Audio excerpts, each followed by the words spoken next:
A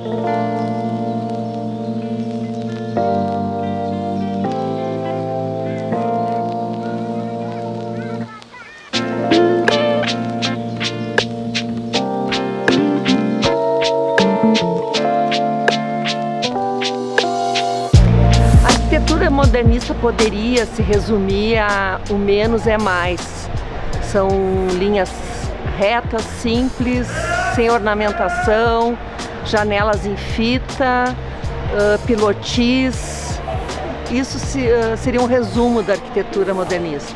Aqui no Grêmio Náutico União foi preciso um projeto para um ginásio, quer dizer um espaço grande. Então foi chamado Castro Melo, que é um arquiteto que era atleta, tá? E ele fez esse projeto em 1955. Então foi perfeita, o modernismo prima por isso. Grandes vãos, linhas simples, retas. E aí ele fez esse ginásio, né, essa construção totalmente modernista, que remete a uma embarcação, se tu olhares de longe.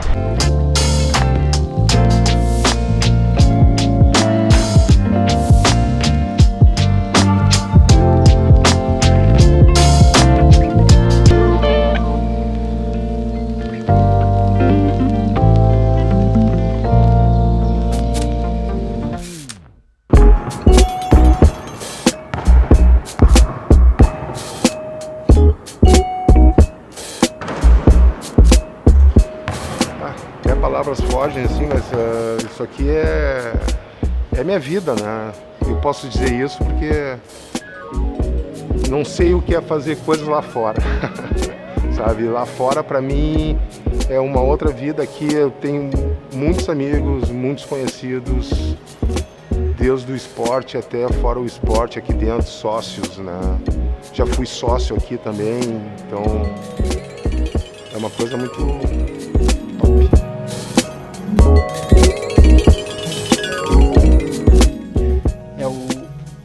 O ginásio do Grêmio Náutico União, ele é dos anos 50, ele foi projetado pelo Ícaro de Castro Melo, que é um arquiteto muito referencial na arquitetura esportiva. E assim como outros arquitetos do centro do país, ele realizou muitos projetos pelo Brasil inteiro nos anos 50. Então, além dele, nós tivemos outros exemplos aqui em Porto Alegre. E a importância é que foi um arquitetos até de fora do país também, uruguaios, que vieram, fizeram projetos importantes em Porto Alegre. Eu acho que isso foi o início de uma... Talvez indo mais atrás, teve até o Widerspan lá, né, veio da Alemanha, ainda mais antigamente, mas eu acho que foi então a maturidade de uma arquitetura gaúcha, se pode dizer assim, que permitiu que a partir daí, desses anos 50, a gente tivesse uma produção local própria, com identidade, né, que tem eu acho que a arquitetura gaúcha aqui, que a gente poderia dizer que ela é uma arquitetura brasileira, mas com uma forte influência cisplatina aqui do Uruguai, da Argentina, principalmente da arquitetura uruguaia. Então tem essa característica única. E eu acho que os anos 50, onde nós tivemos arquitetos do centro do país que vieram projetar aqui, foi a maturidade dessa nossa arquitetura gaúcha. Foi isso que foi importante. E a partir daí, depois tivemos anos 60, anos 70, anos 80, tivemos a partir daí uma produção própria. Talvez pode não ser caracterizada como grande qualidade, falando de arquitetura autoral ou de exemplares únicos, mas eu acho que isso faz parte também, porque é uma arquitetura nossa. Então também existe é um processo. Eu acho isso importante porque talvez precisávamos passar por isso, porque agora, nos dias de hoje, a gente está vendo uma arquitetura de grande qualidade executada aqui mesmo, pelos escritórios do Rio Grande do Sul. Então talvez se não tivesse esse período, anos 80, anos 90, talvez, né, que a gente não foi de tanto brilho, mas foi um período de sedimentação, posso falar até pela Asbeia, a Asbeia sempre esteve batalhando, prefeitura e tal, e aí talvez nós estejamos colhendo os frutos desse trabalho que foi desenvolvido no passado.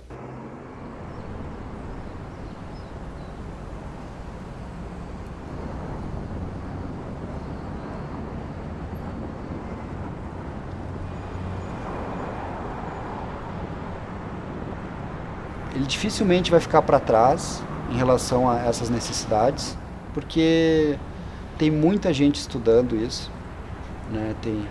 Tem das mais variadas formações, arquitetos, publicitários, sociólogos, futuristas, mais variados ferramentais para entender esse modo de vida que a gente está.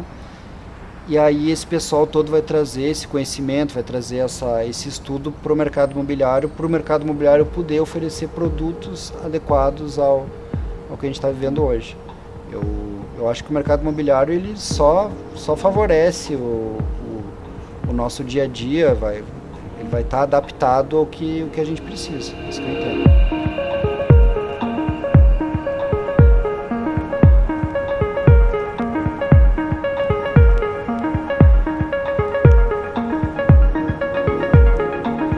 Virou um ícone porque é uma construção diferenciada, né? De 1955, ela é pura, arquitetura pura, moderna, e assim foi o aproveitamento do terreno. A arquitetura moderna prima a forma segue a função, tá? Então não tem adorno, não tem nada. Esse formato, aquela inclinação ali da construção são as arquibancadas. Então é tudo forma, não é por acaso aquela forma, ela tem uma função, né, de arquibancadas inclinadas e tal. Eu acho que o período modernista ele trouxe a questão da funcionalidade muito forte, foi muito puxado pelo pós-guerra, onde todos os excessos foram podados de certa forma, existia um excesso de decoração, existiam coisas que eram acessórias e não tinham, vamos dizer, importância funcional. Então a arquitetura modernista ela trouxe esse caráter utilitarista como primeira necessidade. E os arquitetos mais talentosos, eles conseguiram, além de ser uma obra puramente funcional, conseguiram, além disso, trazer essa estética da máquina de morar, essa estética do racional, mas de uma forma equilibrada. Então, eu entendo que no modernismo, os exemplares que conseguiram permanecer vivos, de certa forma, até hoje, são aqueles que são racionais, são funcionais, mas eles também têm uma estética que permite que eles atravessassem o tempo, atemporais. Então, acho que o modernismo foi isso que ele nos ensinou. Ele trouxe um racionalismo, mas um racionalismo também com sensibilidade. Pô, esse espaço aqui é enorme, ele é grande, ele é rico, ele é histórico, né? Muitas coisas aconteceram aqui de definições de campeonato, bons e grandes atletas passaram junto com nós aqui no nosso crescimento, né? Crescimento do clube, crescimento do departamento, né? Então é uma coisa muito... Pô, a gente senta aqui para conversar e vamos ficar muito tempo, porque é grande, né? Grandioso.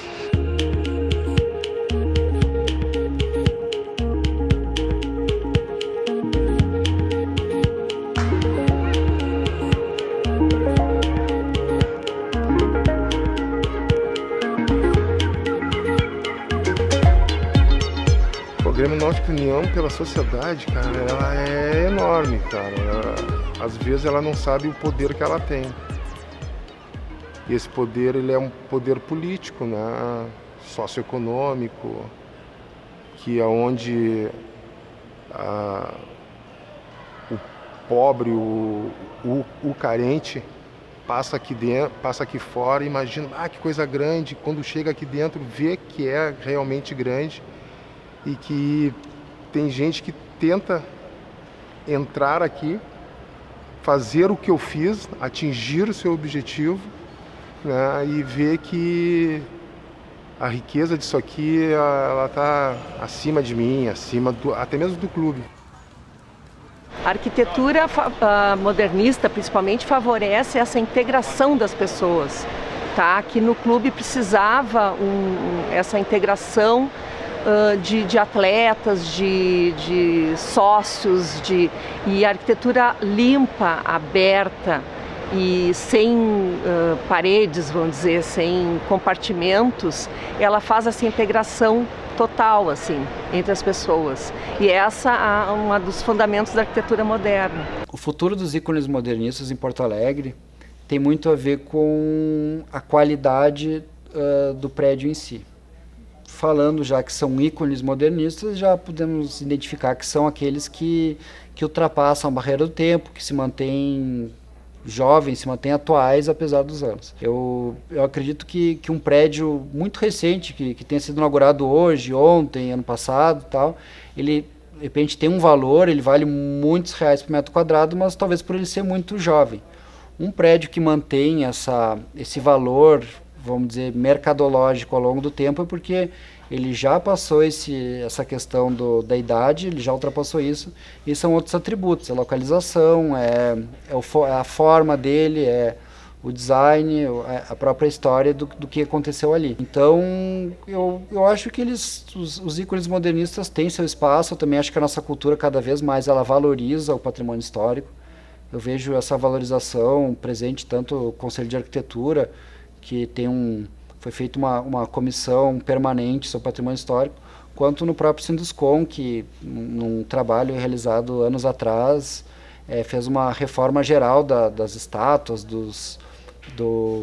das obras de arte na cidade de Porto Alegre. Então, eu vejo que é algo que a nossa geração já está bem antenada com isso, que faz parte da nossa cultura, é algo que devemos preservar, e ainda mais quando são ícones, a gente deve assim, mais homenageá-los. A arquitetura moderna é muito importante porque ela faz parte da história. A arquitetura moderna é um reflexo de início de século XX, pós-revolução industrial. Então, novos materiais, o aço, o concreto, e foi isso que foi explorado. Foi possível fazer esses grandes vãos com as novas tecnologias pós-revolução industrial. Então, é história. Tem que preservar e tudo é consequência são evoluções, né, da história que vão se modificando. Hoje, a contemporânea, vamos dizer assim, é uma arquitetura plural, eclética, é uma mistura de vários movimentos, né? E claro, tudo consequência da história, porque hoje, por exemplo, essa ideia de sustentável, reciclagem, então vai se modificando conforme as necessidades que está se vivendo, né? Não adianta parar no tempo só fazer moderna, que não é bacana, porque conta uma história e tem seu valor histórico que nos ajuda a entender essa evolução da arquitetura, né?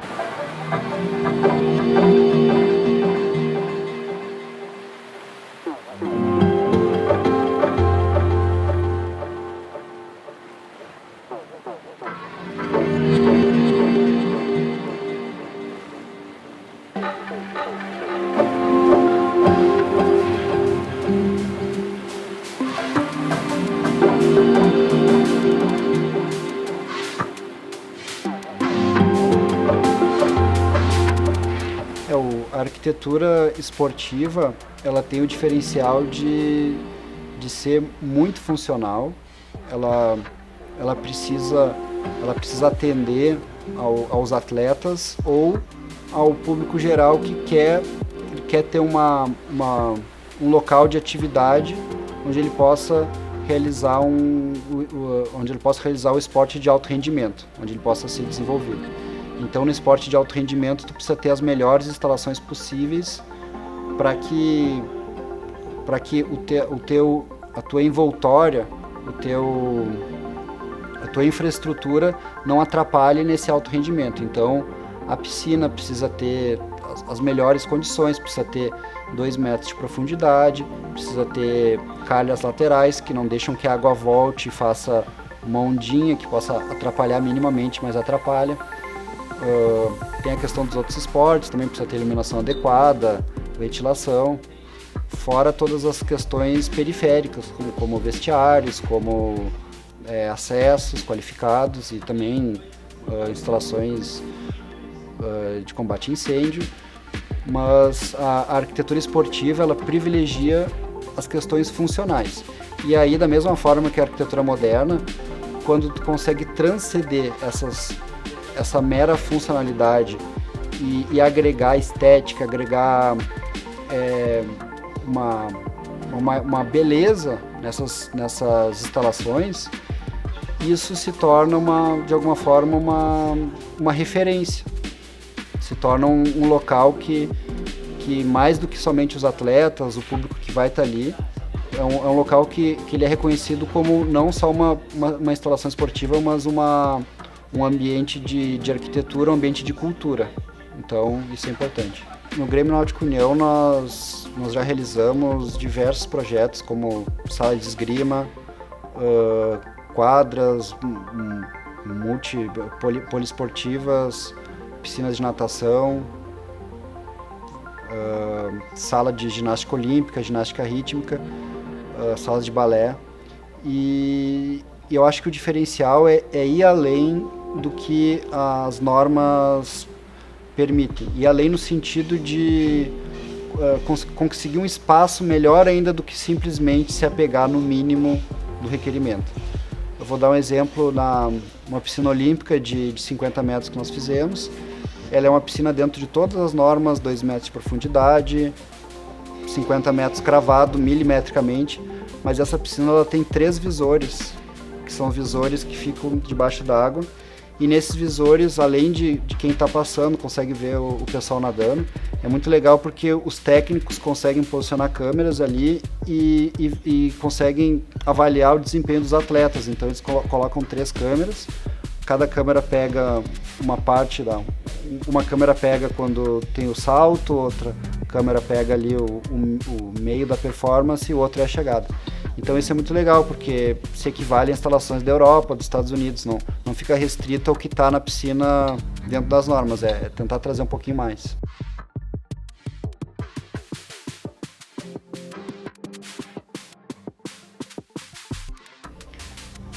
Essas características de ventilação natural, de iluminação natural, de espaços mais amplos, ela se perdeu, na minha opinião, foi pela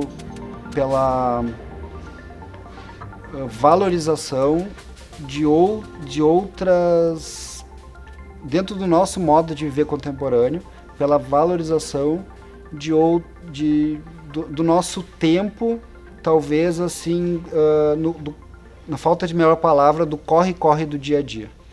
Então, eu acho que nesse pré-pandemia, todos nós estávamos correndo tanto, uma loucura tão desenfreada no nosso dia a dia, que esse modo de viver era muito mais espaços menores, correr o máximo possível, tá aqui, tá lá, é um avião para cá, um avião para lá, manhã em Porto Alegre, tarde em São Paulo, noite jantar no Rio, isso que de repente seria valorizado, e talvez a própria arquitetura residencial onde cada um morava ficava em segundo plano, porque se tornava um passivo, se tornava uma fonte de preocupação.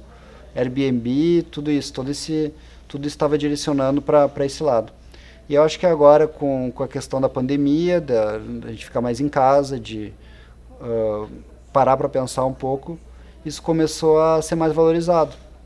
Acho que tem muita gente que adotou home office, eu acho que isso vai continuar. Eu acho que muitas famílias que se viam, talvez no início da manhã e no final do dia, estão se vendo mais, estão se vendo durante o almoço, estão se vendo talvez até em períodos horas variadas do dia, e aí acaba que o próprio lar está ganhando um novo significado, que está mais sintonizado com o que se vivia talvez nos anos 50, que era um modo de vida mais, eu não diria mais devagar, talvez eu acho que a rapidez hoje vai ser através da internet, através do digital, mas quando a gente estiver assim fora das redes, fora do celular, fora do computador, eu acho que a gente não vai tentar não correr tanto, e aí isso impacta no espaço que nós vamos estar.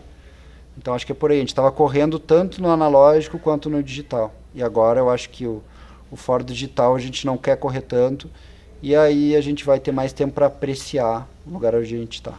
Aí vem o tempo que eu estou aqui dentro, né, que eu já vi muitas coisas mudando aqui dentro, mas mudando sempre para o bom, uma melhora para todo mundo. Então é uma questão de de quem está chegando, né? De quem está aqui, para onde vai. Então, é encher isso aqui de atleta, encher de competições, né? Que a gente vai em busca, né, dessa melhora.